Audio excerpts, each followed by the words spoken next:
Saya mau berkhotbah tentang that work is holy.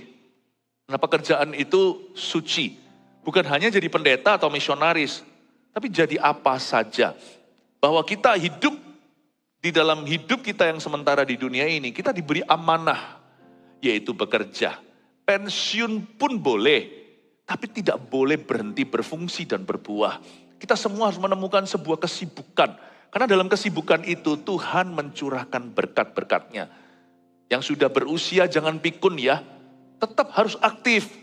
Hidup gak boleh pasif. Pasif itu musuh terbesar kita. Bahkan musuh terbesar bukan setan. Karena kalau setan mengganggu kita, kita biasanya aktif berdoa. Tapi rasa nyaman, rasa puas, atau bahkan kecewa dan putus asa. Apapun yang menonaktifkan Anda, tolak itu dengan iman. Kerja itu dari Allah. Jangan kita mengeluh kerja kita berat. Semua pekerjaan pasti berat. Kecuali kalau kerjaan kita, ya gitu-gitu aja. Kalau kita mau maju, pasti banyak tantangan. Apapun sektornya, apapun jenis pekerjaan Anda. Mari kita lihat sekarang Rut pasal 2. Seharian ini saya akan cover dari Rut. Ini adalah seri pengajaran kitab Rut. Sekarang kita di pasal 2 ayat 1 sampai 8. Rut bertemu dengan Boas. Naomi itu mempunyai seorang sanak dari pihak suaminya, seorang yang kaya raya dari kaum Elimelek, namanya Boas. Maka Rut perempuan Moab itu berkata kepada Naomi, biarkanlah aku pergi ke ladang memungut bulir-bulir jelai di belakang orang yang murah hati kepadaku. Dan saud Naomi kepadanya, pergilah anakku. Pergilah ia, lalu sampai di ladang dan memungut jelai di belakang penyabit-penyabit. Kebetulan ia berada di tanah milik Boas yang berasal dari kaum Elimelek. Lalu datanglah Boas dari Bethlehem. Ia berkata kepada penyabit-penyabit itu, Tuhan kiranya menyertai kamu. Jawab mereka kepadanya, Tuhan kiranya memberkati Tuhan. Lalu kata Boas kepada bujangnya yang mengawasi penyabit-penyabit itu, dari manakah perempuan itu? Bujang yang mengawasi penyabit-penyabit itu menjawab, dia adalah seorang perempuan Moab. Dia pulang bersama-sama dengan Naomi dari daerah Moab. Tadi ia berkata, izinkanlah kiranya aku memungut dan mengumpulkan jelai dari antara berkas-berkas jelai ini di belakang penyabit-penyabit. Begitulah ia datang dan terus sibuk dari pagi sampai sekarang dan seketika pun ia tidak berhenti. Sesudah itu berkatalah Boas kepada Rut, dengarlah dahulu anakku, tidak usah engkau pergi memungut jelai ke ladang lain dan tidak usah juga engkau pergi dari sini, tetapi tetaplah dekat pengerja-pengerjaku perempuan. Sedikit background story yang tidak hadir tadi pagi. Rut dan Naomi sisa dua cewek ini, Orpa udah pergi. Laki-lakinya di mana semua? Mereka semua janda. Laki-lakinya mati semua. Suami Naomi tukang lari dari masalah, bawa seluruh keluarga ke tanah Moab melawan kehendak Tuhan. Suami Naomi meninggal dunia di perantauan. Kedua putranya, Mahlon dan Kilion juga mati. Sisa mereka berdua, yang satu udah pergi. Di zaman itu, janda tidak mungkin bisa dapat lowongan pekerjaan. Janda langsung masuk ke kategori diakonia. Ada nggak? Ada. Ada nggak kemurahan untuk mereka? Ada hukum Taurat. Di hukum Taurat tertulis begini, sisakan untuk orang-orang miskin.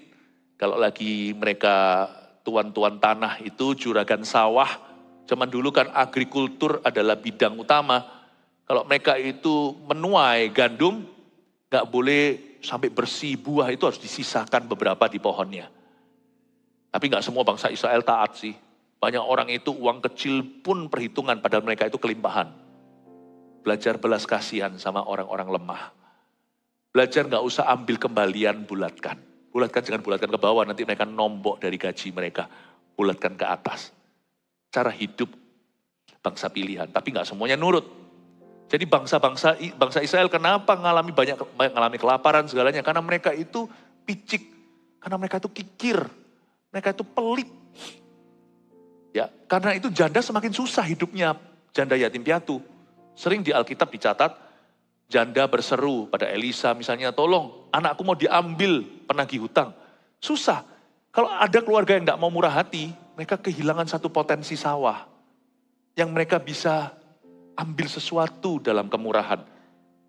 Karena itu sebenarnya ya, susah sebenarnya Naomi dan Ruth ini bisa mengeluh setiap hari, tapi kita belajar dari Ruth. Orang ini tidak mau terima nasib. Ada di dalam dirinya sesuatu yang non-Moab. Sekalipun dia bukan bangsa pilihan, sifatnya seperti bangsa pilihan. Orang yang berkata, aku nggak bisa terima dengan keadaan ini, bukan sebagai orang yang kepahitan, yang tidak bisa menerima keadaan. Tapi dia berkata, pasti ada jalan. Di mana ada kemauan, di situ ada jalan. Perhatikan kenapa Allah memilih Ruth, bukan karena tampang parasnya, tapi karena sifat karakternya. Allah memilih Ruth karena kasih karunia memang. Tapi Ruth juga meresponi Tuhan. Sedangkan Orpa memilih untuk pergi. Bisa saja cerita ini terbalik loh. Ruth yang meninggalkan Naomi, Orpa yang tinggal. Tapi siapa yang tinggal yang diberkati sama Tuhan? Siapa yang mau berjuang? Bukan siapa yang menyerah. Tuhan tidak pernah memberkati seorang quitter, seorang yang mudah untuk menyerah. Ruth ini tidak mau hanya makan diakonia. Kalau saya nunggu kemurahan sampai kapan? Maka Ruth berinisiatif untuk pergi mencari jalan. Nah, saya ingin kita melihat bahwa orang yang tekad hatinya bekerja, nanti ketemu sesuatu. Tapi orang yang beralasan tidak akan menemukan apa-apa. Talenta itu bukan hanya bakat. Talenta itu juga waktu dan badan. Kita itu harus berani maju apapun resikonya. Daripada nunggu bola, jemput tuh rezekinya. Kalau nggak ada pekerjaan apa-apa lagi, jangan gengsi. Ambil apapun yang available, asal itu bukan kriminalitas, asal bukan kejahatan, asal halal. Ruth nggak peduli. Ruth ini berasal dari keluarga Elimelek. Ini orang kaya lama. Dia pasti gengsi lah. Dulu aku hidup enak. Tapi ketika jadi janda, dia nggak punya apa-apa. Tapi Naomi dan Ruth memilih untuk melakukan sesuatu. Coba lihat ya, rencana Allah selalu dimulai dengan begini. Naomi itu mempunyai seorang sanak dari pihak suaminya, seorang yang kaya raya dari kaum Elimelek namanya Boas. Jangan cari orang kaya. Mereka nggak tahu kalau mereka akan ketemu dengan Boas, dan mereka nggak tahu bahwa Boas itu kaya, dan bahkan mereka belum tahu Boas itu siapa. Tapi Naomi mempunyai seorang sanak dari pihak suaminya. Rencana Allah dalam kehidupan kita, termasuk dalam dunia kerja, selalu dimulai dari seseorang yang kita kenal. Jangan cari pertolongan dari orang yang tidak kita kenal. Jangan juga gampang cari hutang. Jangan. Selalu dimulai dengan seseorang yang kita kenal. Koneksi ilahi mulainya begitu. Tapi Ruth tidak minta belas kasihan atau diakonia. Kalau Anda lihat nanti ayat-ayat berikutnya, Ruth itu minta peluang untuk dia bekerja. Jangan makan apapun gampangan. Jangan harapkan pertolongan orang yang cuma-cuma. Jangan. Kalau kita berharap itu berharap sama Tuhan, jangan sama manusia. Tapi sama orang itu belajar untuk fair di depan. Ruth dan Naomi hari itu sepakat dalam doa. Sebelum Ruth meninggalkan rumah, bahwa dia akan cari kerja sekalipun janda tidak bisa bekerja. Gak ada orang yang berani mempekerjakan mereka. Mereka bisa aja langsung antri minta diakonia. Mereka gak mau. Aku akan cari ladang, aku mau kerja di sana, win-win solusi. Jaga-jaga jikalau masih belum bersih, aku bisa bersihkan. Kalau gak ada buah, aku bisa bersih-bersihkan rumput-rumput yang liar itu. Semoga ada yang belas kasihan sama aku, diakoniaku tidak for free. Aku mencari sesuatu yang bisa berguna untuk orang lain, semoga aku dapat imbalan. Luar biasa. Naomi itu mempunyai seorang sanak dari pihak suaminya. Ternyata orang kaya, namanya Boas. Rencana Tuhan selalu dimulai dari koneksi ilahi. Kalau Anda tidak kenal siapa-siapa, rencana ilahi juga bisa mulai dari kita. Jadilah pertolongan untuk orang lain dulu. Saya jadi ingat janda yang memberi makan Elisa. Tepung terakhirnya itu untuk dia makan dan putranya lalu meninggal dunia. Karena itu zaman kelaparan yang parah. Kalau saya tidak temukan siapa-siapa yang bisa tolong saya, Saya biar jadi siapa-siapa yang bisa tolong seseorang dengan yang saya miliki. Tuhan gak pernah minta kita jadi berkat kepada orang lain dengan sesuatu yang kita belum punya. Tuhan selalu minta kita belajar sharing sama orang lain dari apa yang kita sudah miliki. Kalau kita gak melihat koneksi ilahi, jadilah koneksi ilahi bagi seseorang. Rencana Tuhan dan pertolongannya tidak jauh selalu dari situ permulaannya. Either someone you know, ada seseorang yang Anda tahu dan kenal, tiba-tiba terkonekkan. Lalu gimana caranya dari situ muncul pertolongan Tuhan? Atau Anda menolong seseorang dulu? Lihat ya, semua rencana Allah hari-hari ke depan selalu dimulai dengan skenario begitu. Jangan kita berharap pada sembarang orang. Selalu mulai dengan seseorang yang kita tahu. Karena itu jangan remehkan siapa-siapa dalam hidupmu. Jangan berangan-angan nanti suatu hari kerjaanku bagaimana. Kerjaan hari ini itu loh divine koneksi. Itu koneksi ilahi. Klien Anda, customer Anda, supplier, kongsian. Selalu dimulai dengan seseorang yang Anda kenal dan Anda tidak pernah tahu. Di antara mereka nanti yang mana yang akan menolongmu. Jangan tebang pilih. Perlakukan semua orang seperti Yesus Kristus.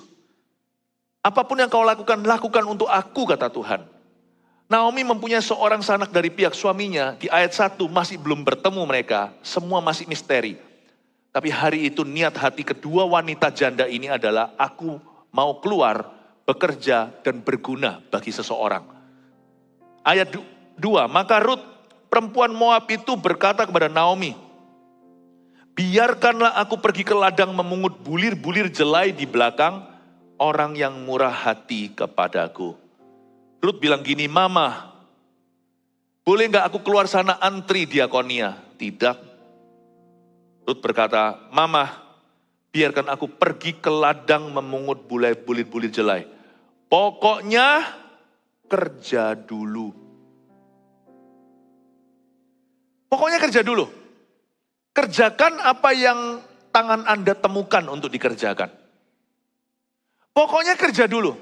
Mama, biarkan aku pergi ke ladang, memungut bulir-bulir jelai. Satu-satunya lowongan yang available yaitu. Karena zaman itu sebagai janda, gak ada pekerjaan office atau apa. Dia bisa bantu memungut bulir jelai yang jatuh. Semoga membantu ladang seseorang agar bersih. Tempat itu harus clear untuk ditabur bagi panen berikutnya. Dan semoga waktu dia kumpulkan bulir-bulir jelai itu, ada yang murah hati berkata, ya wis lah, ya sudahlah, bawa pulang aja itu semuanya. Toh gak seberapa. Rut siap dibayar berapapun asal dia bekerja. Dia gak pilih-pilih. Bahkan dia berkata, di belakang orang yang murah hati. Jangan cerewet. Jangan cerewet. Pokoknya yang ada, aku mau. Ini bukan murahan. Ini orang yang bertekad. Ini orang yang mau produktif. Orang yang tidak rela menganggur. Orang yang sadar bahwa pengangguran itu biasanya sumber masalah. Dalam bahasa Inggrisnya idle, IDLE, itu artinya orang yang tidak produktif, tidak berbuat apa-apa. Biasanya disitulah muncul gosiper. Disitulah muncul segala macam penyakit. Rut tahu, aku gak mau nganggur. Mama, izinkan aku keluar rumah. Aku cari ladang untuk memungut bulir jelai di belakang orang yang murah hati kepada aku. Aku gak pilih sawah. Pokoknya sawah pertama yang kulihat aku masukin. Asal aku gak diusir loh ya. Asal mereka sadar bahwa aku ini niat bekerja, kalau aku dikasih kesempatan, aku pasti akan memaksimalkan. Pokoknya ladang manapun yang terbuka, aku masuk ke situ. Aku niat bekerja. Kerja dulu Bapak Ibu Saudara, hari-hari ke depan. Pelayanan juga jangan pilih-pilih. Misalkan kalau Anda Servolution di sini, lalu ada audisi. Maunya semuanya praise and worship contohnya, tapi suaranya apa boleh buat. Kuncinya bukan kunci A, bukan kunci G, bukan kunci C, tapi kunci stang waktu menyanyi. Kalau nanti dari pihak gereja berkata, saya rasa Anda lebih cocok di sini. Jangan marah, jangan kecewa. Mama, izinkan aku pokoknya memungut bulir di ladang. Di belakang orang yang murah hatinya, aku gak peduli siapa atau apa. Pokoknya kalau ada lowongan, aku akan layani. Aku akan bekerja tanpa tebang pilih. Aku gak mau punya sifat yang cerewet. Berkat itu gak bisa luas di hati orang yang rewel. Jangan rewel, jangan cerewet, jangan pilih-pilih. Dan saud Naomi kepadanya, pergilah anakku. Naomi ini juga bagus. Kalau dia punya roh yatim piatu ya. Kalau dia punya roh janda. Kalau dia itu mengasihani dirinya sendiri. Kayaknya Naomi bangkit. Kalau Anda baca di pasal pertama, dia mengeluhkan, Tuhan sudah meninggalkan aku dan keluargaku. Tapi di pasal kedua, Naomi beda. Dia berkata, pergilah anakku. Kata-kata itu sangat tegas. Go my daughter, pergi. Ini pasti menjadi booster di dalam hati seorang Ruth. Ruth pasti takut. Janda di luar sana gak aman. Janda itu gak ada perlindungan. Jangan lupa loh, mereka ini di zaman hakim-hakim. Ruth ini tinggal di zaman hakim-hakim, orang seenaknya, gak ada pemerintah yang takut akan Allah, tidak ada perlindungan sosial, tidak ada keadilan. Kalau dia di luar sana diculik gimana? Kalau ada orang yang zolimi dia gimana? Gak ada yang bantu dia. Ruth bisa takut, tapi dia memilih, aku gak boleh di rumah terus, aku kalau di rumah, pasti mati. Aku harus keluar. Gak ada alasan pandemi, apa segalanya, produktif, berbuah, lakukan sesuatu untuk Tuhan, bersama dengan Tuhan. Ruth ini belum kenal Tuhan gimana, tapi di pasal pertama dia buat komitmen sama Tuhan Yesus di perjanjian lama. Dia berkata sama Naomi. Naomi ini orang Israel. Ruth ini orang Moab. Kedua menantu Naomi dan Elimelek yang mati, dua-dua orang Moab. Tapi Ruth ini saya mengagumi hatinya. Dia berkata, Allahmu adalah Allahku. Umatmu adalah umatku. Aku tidak akan tinggalkan kamu, Mama. Ruth ini buat komitmen sama Tuhan. Orang yang komitmen sama Tuhan pasti komitmen untuk bekerja. Gak mungkin ada orang yang komitmen sama Tuhan, hatinya itu nyaman menganggur. Gak mungkin ada orang yang komitmen sama Kristus lalu dia bisa tidak pelayanan. Gak mungkin. Pasti gatal rohani terjadi, dia gak akan tahan. Pasti gerah dia. Jikalau spiritnya menganggur. Pasti dia mau terlibat dalam ministry. Gak mungkin gak. Dan orang yang punya komitmen sama Kristus gak akan pilih-pilih. Ministry apa? Asal dia bisa berguna. Karena nafasnya Ruth ini gini, pokoknya aku harus produktif hari ini. Gak tahu caranya gimana daripada aku di rumah tunggu diakonia. Sekalipun ada orang yang murah hati, kemungkinan besar ada. Tapi aku gak akan menunggu mereka. Apa untungnya buat mereka yang cuma kasih aku cuma-cuma. Aku harus berguna dulu. Saya suka sekali Ruth ini. Sifat apa ya? Ini saya gak bisa menemukan termnya atau namanya. Sifat seperti apa ya? Orang yang berkata, aku gak bisa. Hanya menerima saja, ini bukan sombong ya. Tapi orang yang niatnya baik, aku harus berguna untuk orang itu. Bukan tipe orang yang gampangin orang, bukan tipe orang yang gampangin Tuhan. Tidak heran Tuhan jadikan Ruth ini nenek moyangnya Tuhan Yesus, padahal dia orang Moab. Sifatnya itu loh. Ya, orang yang komitmen sama Kristus tidak mungkin tahan, tidak berbuat apa-apa. Nggak mungkin, dia harus keluar. Orang yang komitmen sama Kristus gak bisa juga online church terus menerus. Saya ngomong sekalian, gak mungkin bisa. Dia pasti ingin in touch dengan saudara seiman. Dia pasti ingin terlibat. Gak bisa. Ruth ini keluar rumah. Aku mau keluar rumah. Dan Naomi berkata, pergilah anakku. Go my daughter, pergilah. Go my child. Dan Ruth meminta restu dari Naomi. Restui aku.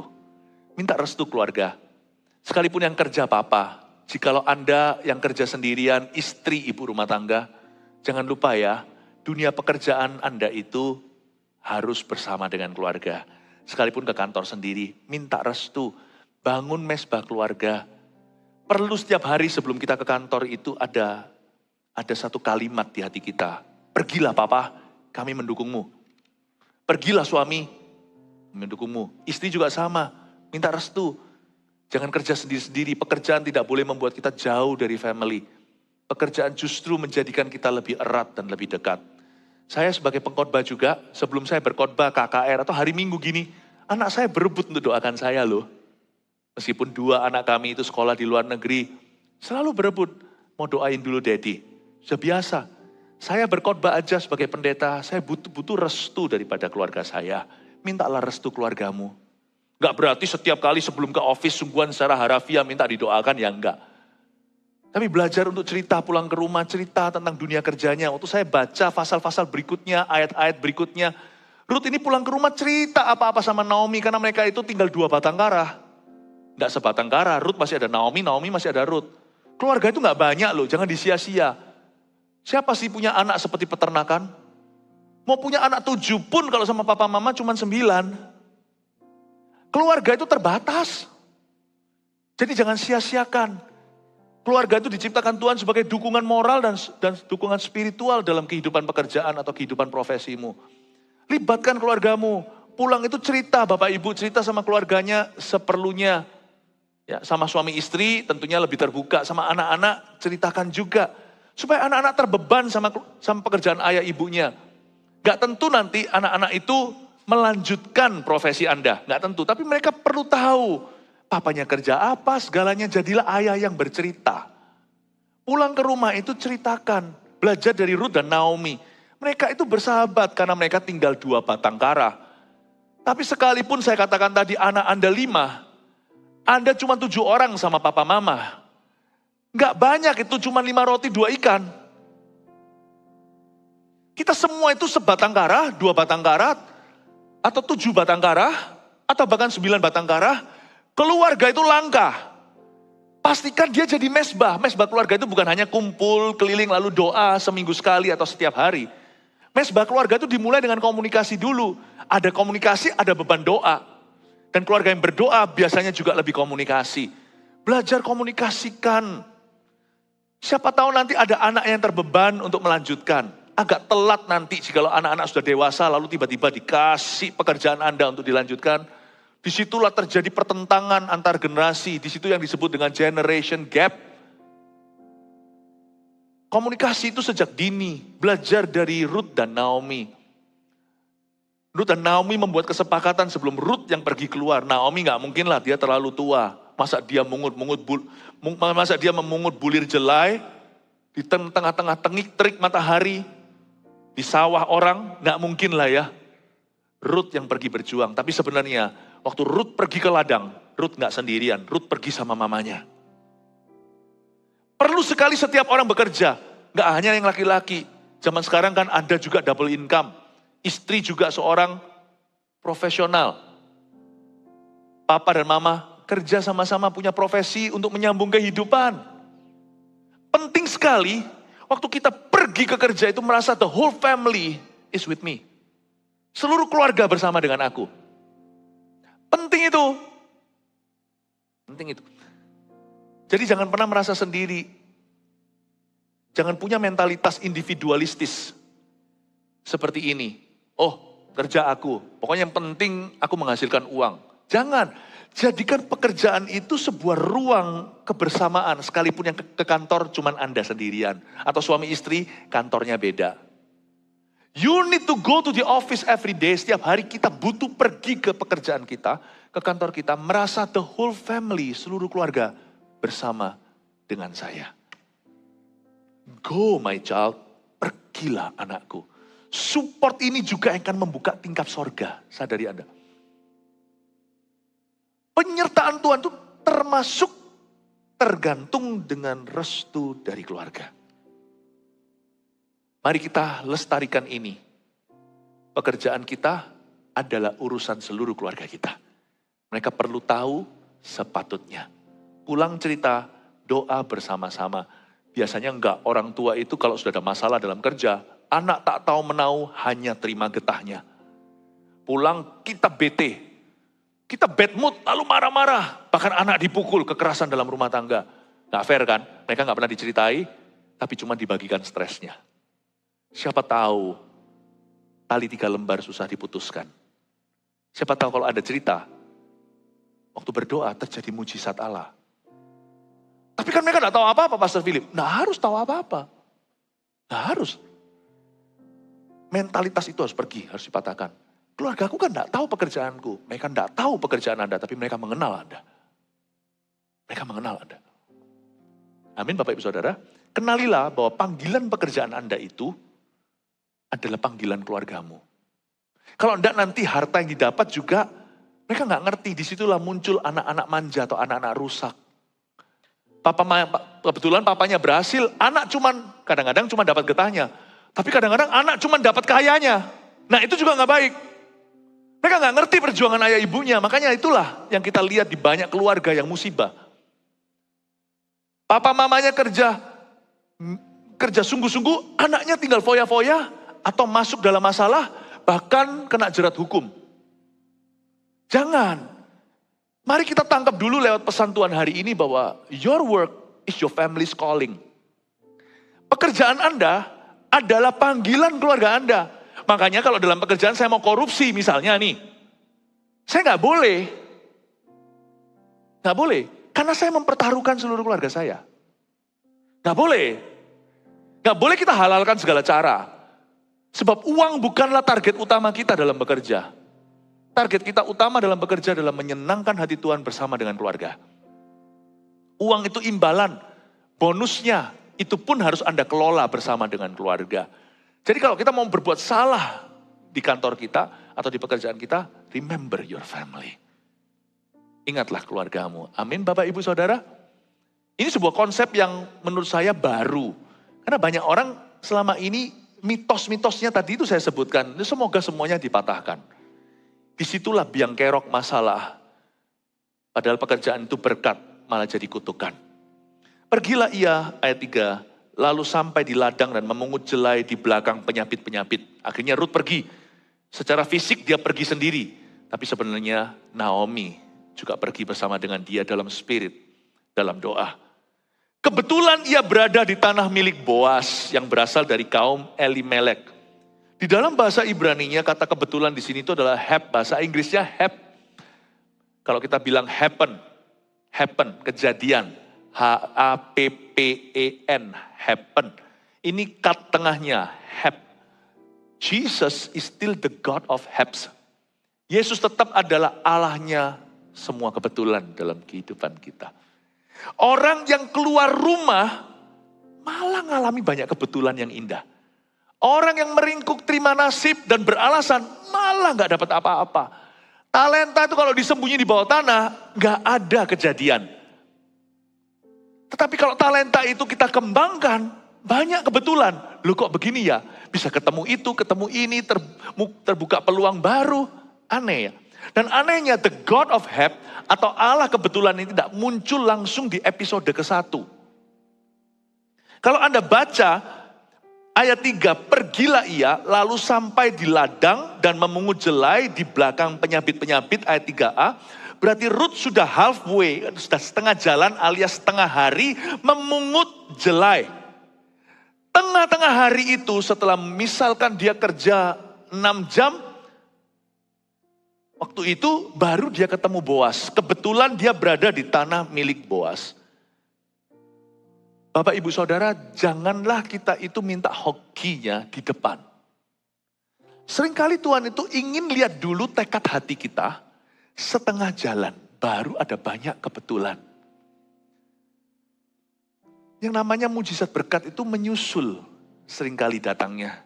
Makanya Mazmur 23 ayat terakhir dikatakan kebajikan kemurahan mengikuti kita. Kadang-kadang perlu waktu untuk menyusul di mana kita bekerja. Tapi Alkitab mengatakan the God of Hap, Allahnya semua kebetulan ini hanya muncul di dalam diri orang yang aktif bekerja. Dia hanya muncul di dalam diri orang yang imannya tidak mati. Iman tanpa perbuatan adalah mati. Halfway working, tengah-tengah jalan, tiba-tiba nanti dia ayat berikutnya ketemu Boas. Kalau Anda lihat ayat 4, lalu datanglah Boas. Dari Bethlehem, ia berkata kepada penyapit-penyapit itu. Perhatikan ya, Boas datang tengah jalan. Dan waktu Boas ketemu sama orang-orang ini, ingat Boas ini orang yang hidup dalam berkat Allah. Boas ini adalah, dia mengerti dunia kerja. Kalau Rut ini janda, dulu yang kerja itu, saya bisa bayangkan Rut dulu itu hidupnya enak. Karena waktu Mahlon dan Kilion masih hidup, ini orang kaya lama Bethlehem. Ini Boas zaman dulu 10 tahun lalu. Tapi waktu mereka kembali ke negeri, mereka menjadi orang miskin baru. Sudah ada orang baru namanya Boas. Dan mereka nggak tahu itu sanak saudara. Dan dulu Ruth hidup enak. Paling cuman pedicure manicure. Ya, begitu. Tapi sekarang dia harus kerja kan? Tapi Ruth percaya pada Tuhan. Tuhan yang di pasal pertama dia taruh komitmen kepadanya. Dia percaya kalau dia keluar rumah akan terjadi kebetulan. Kalau dia di rumah saja sudah pasti ada kepastian. Cepat atau lambat mereka akan mati, tidak berbuat apa-apa. Mereka akan sia-sia. Waktu Ruth mulai kerja, dia nggak minta hoki atau rezeki, dia sungguh-sungguh hati. Dan Tuhan jemput dia tengah jalan. Lalu datanglah Boas, ayat 4. Jam berapa Boas datang? Nanti saya tunjukkan di ayat-ayat berikutnya. Boas tanya sama penyabit.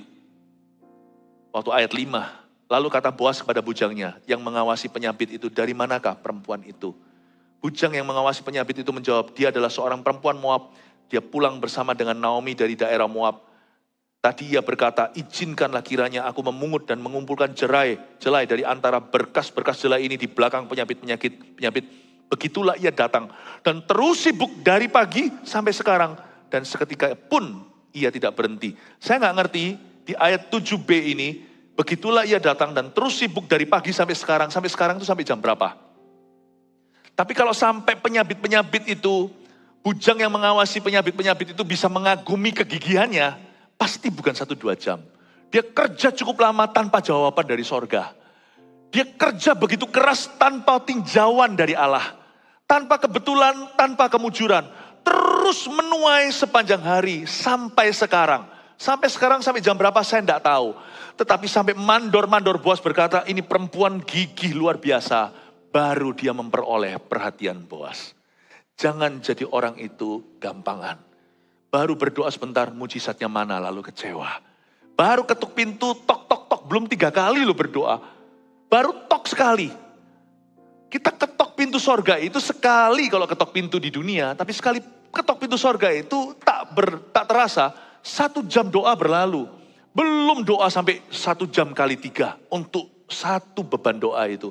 Sudah merasa Tuhan tidak memperhatikannya. Nggak boleh jadi orang itu gampang menyerah. Orang begini nggak ada kebetulan dalam hidupnya. Tidak ada the God of helps. Tidak akan ada kebajikan dan kemurahan, itu nggak ada. Nggak ada. Dan Ruth itu menunggu sampai seharian penuh. Matanya tertuju kepada pekerjaannya. Matanya itu tidak berangan-angan bermimpi di siang hari bolong.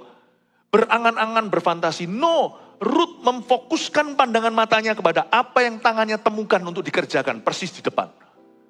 Kalau hatinya jangan tanya lah. Hatinya di pasal pertama udah komitmen sama Tuhan. Kalau kita sudah komitmen sama Tuhan, mata kita itu jangan ke sorga begini kalau kerja. Mata kita itu ke kerjaan. Nanti kita akan dikejutkan oleh Tuhan tengah jalan. Tiba-tiba, the God of helps. Allah kebetulan itu muncul aja. Tak diundang, teng keluar. Kok bisa gini, kok bisa gitu? Bertahun-tahun kemudian kita menoleh ke belakang dan berkata, wow itu Tuhan itu. Di kilometer ini Tuhan, ini di Tuhan, ini Tuhan. Mata itu jangan tertuju ke sorga. Tertuju ke kerjaan kita. Fokus konsentrasi.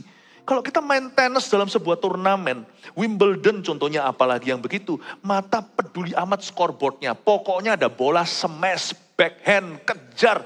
Kejar selama kakimu masih bisa mengejar, belum patah, kejar sampai ujung-ujungnya. Mau di kiri, kanan, dikocak, kejar terus tuh bola, jangan sampai luput dari pukulan Anda. Peduli amat scoreboardnya, tiba-tiba tahu sudah champion aja. Ini yang membuat orang Kristen tidak gigih bekerja. Karena orang Kristen itu salah tafsir kasih karunia. Kita ini dalam kerajaan grace atau kasih karunia. Sedangkan agama lain dari kerajaan karma. Sana kalau nggak bagus nanti lahir jadi kucing. Kalau di situ orang jahat nanti lahirnya jadi ulat. Jadi mereka ketakutan. Kalau kita diampuni selalu. Tapi salah. Kasih karunia tidak membuat kita malas. Orang yang terima kasih karunia akan rajin. Paulus berkata begini, kasih karunialah yang bekerja di dalam aku sehingga aku, dia berkata gini bukan membual ya, karena itu fakta. Aku bekerja lebih keras dari semua rasul yang lain, termasuk Petrus, termasuk Kefas. Aku bekerja harder, lebih dari mereka. Kasih karunia tidak membuat kita malas. By-productnya salah itu. Kalau kita tahu kita diampuni, kalau kita tahu kita sudah ada di depan, kita lari lebih melaju. Di sini kesalahan banyak orang Kristen. Karena mereka matanya tertuju ke atas sana. Tidak konsentrasi. Sedangkan orang dunia tahu hidup mati mereka tergantung performa mereka. Gak ada Tuhan. Aku kalau gagal ya gagal aku. Saya selalu mengucapkan pepatah ini. Kalau doalah seolah-olah Anda tidak bekerja. Doamu lah yang memberimu makan. Kalau kerja, kerjalah seolah-olah tidak ada Tuhan. Saya ngomong begini bukan berarti kontroversi. Ini bukan berarti kita menjadi orang yang pura-pura beriman. Tidak. Karena ini juga firman Tuhan. Lihat Rut, konsentrasinya memungut jelai. Tapi ternyata ini perbedaan orang beriman. Kita tahu dalam kerajaan Tuhan ada yang namanya grace atau kasih karunia. The God of Hebs, He lives. Allah serba kebetulan. Mazmur 23 menyebut dia sebagai kebajikan dan kemurahan. Yang memberi kebajikan kemurahan mengikutimu. Itu hidup. Oh, yang percaya Allah kita hidup, berikan tepuk tangan untuk Tuhan. The God of Hebs is alive. Tapi waktu Ruth bekerja, dia bekerja dengan konsen di sana. Lalu Boas bertanya diam-diam. Jadi ada perhatian Allah yang diberikan kepada kita sebelum mujizat terjadi atau berkat. Di episode berapa Ruth belum menerima takaran jelai, nanti di ibadah berikutnya saya jelaskan. Bahkan waktu nanti Boas menakarkan 6 jelai itu jadi sesuatu, turun-temurun. Ada satu waktu, ketika untungnya Ruth gak ngomel. Di episode berapa sebelum Ruth melihat jawaban doanya, ternyata Tuhan sudah rasan-rasan. Saya itu GR gini, saya tahu sementara saya bekerja keras, Tuhan rasan-rasan dengan malaikatnya, yaitu bujang-bujang yang mengawasi penyapit-penyapit ini. Dari manakah orang itu? Bukan Tuhan tidak mau tahu, tapi Tuhan memberikan perhatian. Itu siapa itu? Who's that man? Mungkin kita masih berdarah-darah di sini. Ruth pasti berkeringat peluh. Susah loh menyabit itu bagi punggungnya itu mematikan. Itu perempuan lagi wanita kayak begitu, gak takut apa? Kulitnya gosong kena matahari. Sementara kita susah, kemungkinan waktu kita susah, Tuhan sudah rasan-rasan kita. Jangan kecewa waktu susah. Karena kalau Tuhan rasan-rasan, susahmu itu akan disambut kebajikan. Amin. Untung di ayat 5 ini Ruth tidak mendengar.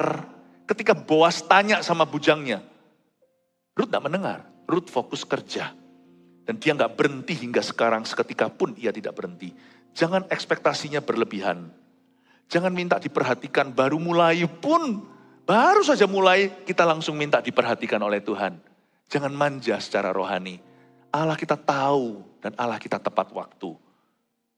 You know divine promotion needs time. Promosi ilahi itu butuh waktu. Apa yang kira-kira mengambil perhatian Tuhan ya pada diri seorang Kristen? Kesabaran, kerajinan, ketekunan, kegigihan, kesetiaan. Itu ternyata mencuri perhatian Tuhan seperti Ruth mencuri perhatian Boas. Sadarkah Anda Tuhan yang berkata barang siapa setia dalam perkara sederhana, dia diberikan perkara yang lebih besar dan lebih rumit lagi. Kata barang siapa setia di situ tuh perlu waktu. Setia tidak bisa dibuktikan sekarang. Itulah sebabnya waktu saya baca ayat ini saya menemukan satu nilai yang harus orang Kristen punya lebih. Lebih dari orang dunia, kita mesti lebih tekun. Kita mesti sabar. Orang Kristen gak boleh gampang kecewa. Kita juga harus setia. Hal-hal inilah yang membuat kita itu diperhatikan oleh Boas sorga. Bapak Ibu Saudara, saya punya satu firasat waktu berdoa. Nanti tahun-tahun ke depan ya, saya nggak tahu bagaimana Tuhan akan genapi. Tapi saya yakin, bahkan Anda jangan ada orang di sini yang meremehkan pekerjaanku kecil. Atau profesiku ya begini-begini, jangan. Setia saja. Indonesia ini belum diberkati secara maksimal oleh Tuhan. Akan datang harinya di saat pergeseran hebat. Nanti juga Anda akan lihat Tidak menutup kemungkinan ya, diuji dulu, saya juga nggak tahu pasti. Cuman ini hasil doa, saya kasih bocoran dulu. Nanti di kota-kota kecil yang disebut orang daerah, bisa ada apa sih di sana? Akan muncul pabrik-pabrik besar, perusahaan-perusahaan internasional, nanti akan ditaruh di sana, di kota-kota itu. Berkatmu itu belum seberapa. Mungkin Anda cuma punya satu tempat kecil, tempat makanan, tapi kalau Anda setia, nanti Anda harus memperlebar. Karena sekarang Indonesia belum diberkati seperti apa. Tapi saya tahu hari-hari ke depan, Indonesia akan dilirik oleh bangsa-bangsa. Banyak investor dari luar negeri akan datang. Bahan-bahan mentah itu di kita semua. Teknologi tidak bisa jalan tanpa Indonesia. Listen, jangan pernah mengecilkan dirimu. Aku ini siapa, aku tahu apa. Persiapkan dirimu, anak-anak muda belajar bahasa. Belajar sungguh-sungguh, cintai masa depanmu. Jangan kayak share-share whatever will be. Just because hanya karena Anda sudah kenal kasih karunia. Justru kasih karunia membuatmu bijaksana tahu. Aku gak boleh tinggal diam. Kasih karunia itu membuat kita tahu dulu. Buat apa kita punya Roh Kudus kalau kita gak punya bocorannya? Buat apa kita punya Roh Allah? Buat apa berdoa kalau kita gak bisa mengintip ke masa depan sekalipun kita gak tahu pastinya? Anak-anak Tuhan harus lebih tahu masa depan. Jangan mentang-mentang kita tahu kasih karunia, kita gak berbuat apa-apa. Belajar dari Ruth. Saya gak peduli nanti gimana, pokoknya aku akan cari lowongan, aku akan cari kesempatan. Sesudah itu berkatalah Boas kepada Ruth ayat 8, dengarlah dahulu anakku, tidak usah engkau pergi memungut jelai ke ladang lain. Dan tidak usah juga engkau pergi dari sini. Tetapi tetaplah dekat pengerja-pengerjaku perempuan. Ayat 8 ini ayatnya Boas fall in love dengan Ruth dan sebagainya. Belum jadi. Mau tahu nggak, Boas sama Ruth itu fall in love-nya lucu. Dia bukan jatuh cintanya dengan tampang, karena Ruth bukan tercantik. Alkitab tidak menyebut. Alkitab menyebut hanya beberapa wanita yang sangat cantik dan elok rupanya. Di antaranya Sarah dan yang lainnya. Tetapi Ruth ini tidak elok rupanya. Dan tentunya dia sudah lebih berusia lah ya. Boas juga sudah tua. Dengarlah dahulu anakku, berarti Boas itu jauh lebih tua lagi. Sampai menyebut dia anak kan, jauh lebih tua. Tidak usah engkau pergi memungut jelai ke ladang lain dan tidak usah juga engkau pergi dari sini. Apa yang membuat mereka jatuh cinta? Saya tertarik sekali ayat 8 ini. Mereka punya topik sama, yaitu soal kerja. Kenapa cinta luntur di dalam pernikahan anak-anak Tuhan? Karena ketika sudah tidak produktif, gak ada yang mau diomongin lagi. Makanya orang kalau mau pacaran itu bukan cuma umur berapa, anak baru gede langsung pacaran gandengan, itu mau ngomong apa emangnya? Mau ngomong soal K-drama, drakor. Pacaran itu baru berbumbu. Ketika mencapai satu usia, ketika dia punya tanggung jawab. Jadi kita ngobrolnya itu bisa sesuatu bersama tentang tanggung jawab kita. Itu baru nyantol, itu baru connect. Apa yang membuat pernikahan makin indah? Makin indah. Adalah karena mereka share satu dunia. Atau mungkin dunianya beda tapi share hati untuk membangun bersama. Pernikahan itu tidak diizinkan Tuhan untuk nganggur secara mental, secara rohani, secara moral. Pernikahan itu menjadi lebih madu sorgawinya diperbaharui karena kalau dulu bicaranya itu, sekarang semakin lama mereka menikah, semakin banyak yang dibicarakan. Ternyata kerja itu indah bagi pernikahan. Itu membuat mereka jauh lebih bonding. Lebih bonding lagi. Itulah sebabnya, misalkan seorang laki-laki yang kaya raya, misalnya ceritanya, atau punya segalanya. Lalu kalau dapat istri trofi, yang hanya cantik tapi Barbie. Ya, yang cantik tapi Barbie, Pak, maksud saya bukan anti kecantikan, tapi nggak ada yang bicarakan lagi. Lihat ya, secantik apapun istrinya, sang suami akan kecantol dengan orang yang bisa nyantol sama dia, yang bisa connect nanti di dunia kerjanya. Disitulah banyak perselingkuhan terjadi. Istri dipelihara. Jadi kebalik nih, istri sah jadi simpanan. Istri muda jadi lawan bicaranya. Ngeri kan?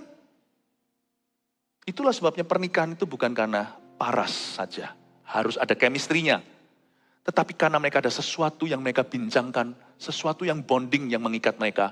Bahkan kalau pasangan sudah tua pun dan sudah selesai, mereka masih ada yang bicarakan, yaitu cucu, anak, bicarakan ini, itu.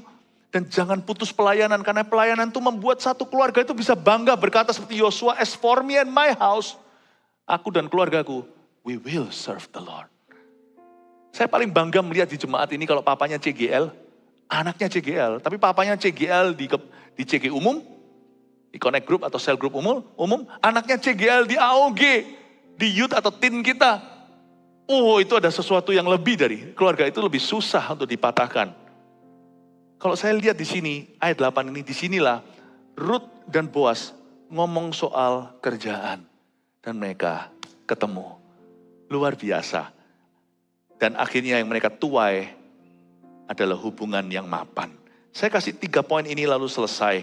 Cintailah pekerjaan Anda, sebuah pesan Tuhan. 1, tuliskan, pokoknya kerjakan dulu apa yang ada dan jangan cerewet. Ini termasuk pelayanan. Kerjakan apa yang ada. Jangan cerewet. Jangan pikirannya ke paycheck. Paycheck itu nanti. Ya itu penting, tapi bukan itu segala sesuatu. 2, banyak kebetulan yang terjadi dalam hidup orang yang aktif bekerja, termasuk orang yang aktif melayani.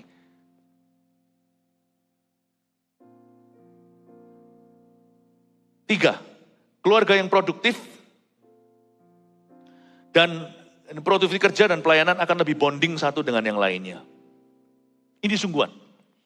Saya rasa penting sekali ya untuk suami dan istri di gereja kita untuk lebih komunikatif.